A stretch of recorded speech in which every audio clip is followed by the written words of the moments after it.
Hi అండి, నమస్తే. Welcome to my channel. ఈరోజు మనం ఈజీగా చేసుకునే బెండకాయ వేపుడు జిగురు లేకుండా ఎలా తయారు చేసుకోవాలో తెలుసుకుందాం. ఇలా చేసిన బెండకాయ ఫ్రై అనేది అన్నంలో కలుపుకొని తింటే చాలా టేస్టీగా ఉంటుంది. మరి ఇంత టేస్టీ బెండకాయ ఫ్రైని ఎలా తయారు చేసుకోవాలో చూసేద్దాం రండి.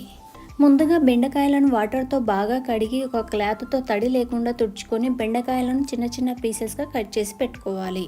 ఇప్పుడు స్టవ్ వెలిగించి ప్యాన్ తీసుకొని అందులోకి ఒక 4 టేబుల్ స్పూన్ల ఆయిల్ వేసుకొని ఆయిల్ వేడయ్యాక మనం సన్నగా తరిగి పెట్టుకున్న బెండకాయ ముక్కలను వేసి 10 నిమిషాల పాటు మీడియం ఫ్లేమ్లో వేయించుకోవాలి.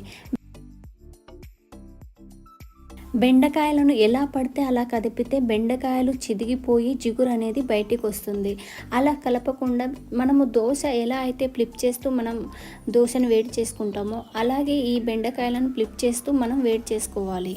ఇలా వేయించుకోవడం వల్ల బెండకాయలలోని జిగురు మొత్తం పోతుంది.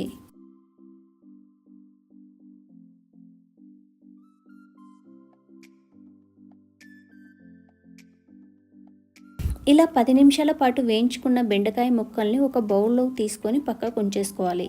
ఇప్పుడు అదే ప్యాన్లో ఒక 2 టేబుల్ స్పూన్ల వరకు ఆయిల్ వేసుకొని అందులోకి పోపు దినుసులు అన్నీ వేసుకొని వేయించుకోవాలి.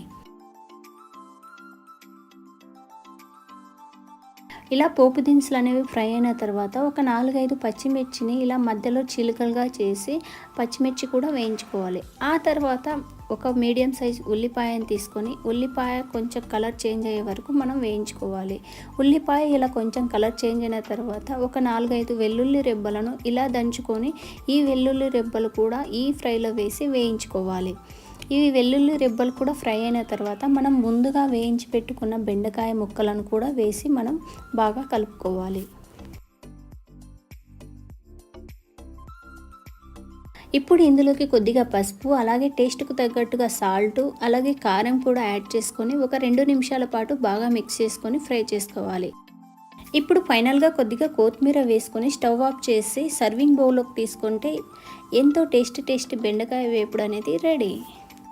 ఈ వీడియో మీకు నచ్చిందా? అయితే లైక్ చేయండి, షేర్ చేయండి, కామెంట్ చేయండి. ఇలాంటి మరెన్నో వీడియోస్ కోసం మన ఛానల్ని చూస్తూనే ఉండండి.